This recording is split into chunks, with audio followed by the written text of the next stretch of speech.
1979 दुनिया सद जंग के सबसे खतरनाक दौर से गुजर रही थी और इसी साल एक ऐसा वाकया पेश आया जिसने पाकिस्तान की तकदीर हमेशा के लिए बदल दी।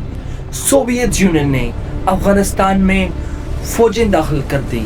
अमेरिका को खदशा था कि खित्ते में इसका असर रसूख कम हो जाएगा और इसी लम्हे पाकिस्तान ने एक आलमी ताकतों के खेल का अहम किरदार बन गया। उस वक्त पाकिस्तान में जनरल ज़िया-उल हक की हुकूमत थी, एक ऐसा हुक्मरान जिसके हामी इसको इस्लामी और इस्तेहकाम की अलामत समझते थे, जबकि नाक़दीन कहते हैं कि इसके दौर के कई फैसलों के असरात आज भी पाकिस्तान भुगत रहा है। आज हम जानेंगे अफगानिस्तान जंग की वो कहानी जिसने पाकिस्तान को अरबों डॉलर भी दिए और बेशुमार मिसाइल भी, और वो हथियार जो सरहदों से निकलकर शहरों तक पहुंच गए, और वो पूरा सराख तैयारा जिसने ज़िया-उल हक की जिंदगी का खात्मा कर दिया। जनरल ज़िया-उल हक 1977 में इक़्तिदार में आए और आने वाले बरसों में पाकिस्तान के सियासी और समाजी निज़ाम पर बड़ी तब्दीलियां मुतारिफ करवाई। उन्होंने इस्लाम के मुतालिक और समाजी निज़ाम में बड़ी तब्दीलियां मुतारिफ करवाई और इसकी मुख्तलिफ पॉलिसियां नाफिज की, मुल्क को एक नई सिम देने की कोशिश की। लेकिन इस दौरान खित्ते में ऐसा बहरान पैदा हो गया जिसने सब कुछ बदल दिया। 1979 में सोवियत यूनियन ने अफगानिस्तान में फौजी मुदाखलत की।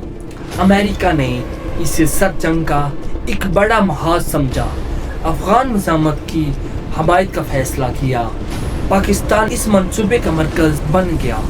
अमेरिका और दीगर इत्तेहादी ममालिक की माली और अस्करी मदद अफगानी मुजाहिदीन तक पहुंचने लगी, जबकि पाकिस्तानी तरबियत लॉजिस्टिक्स बोर्ड का अहम जरिया बन गया। अगले कई बरसों तक अरबों डॉलर खित्ते में आए, अफगान मुजाहिदीन को हथियार मिले और सोवियत अफवाज के खिलाफ एक तवील जंग जारी रही। इस जंग के नतीजे में लाखों अफगान महाजर पाकिस्तान आए, जिन्होंने इंसानी हमदर्दी की बुनियाद पर पनाह दी गई। लेकिन इसके साथ साथ हथियारों और मुनशियात के फैलाव जैसे मसाइल भी बढ़ने लगे। बहुत से मुबस्सिरीन का ख्याल है कि इस दौर में क्लाशनकोव कल्चर ने पाकिस्तानी माशरे में जगह बनाई और कहीं ऐसे रुझानात पैदा हुए जिनके असरात आने वाले दहाइयों तक महसूस किए गए। 1980 की दहाई के इख्तिताम पर सोवियत यूनियन अफगानिस्तान से इनखला की तैयारी कर रहा था और ऐसा लग रहा था कि अफगान जंग अपने आखिरी मराइल में दाखिल हो चुकी है। लेकिन फिर 17 अगस्त 1988 का दिन आ गया। जनरल ज़िया-उल हक भावलपुर के करीब एक फौजी मुजाहरे में शिरकत के बाद अपने साथियों के हमरा C-130 तैयारे से वापसी रवाना हुए और चंद ही मिनट बाद तैयारा गिरकर तबाह हो गया। इस हादसे में जनरल ज़िया-उल हक, पाकिस्तान के आला फौजी अफसरान और अमेरिका के सफीर समेत तमाम अफराद हलाक हो गए। मुख्तलिफ तहकीकात की गई, मुख्तलिफ नज़रियात सामने आए, मगर आज तक इस हादसे की असल वजह मुकम्मल तौर पर वाज़े नहीं हो सकी। कुछ लोग इसे फनी खराबी करार देते हैं, कुछ इसे साजिश समझते हैं, लेकिन हकीकत ये है कि इस हादसे ने पाकिस्तान की सियासत का एक पूरा दौर ख़त्म कर दिया।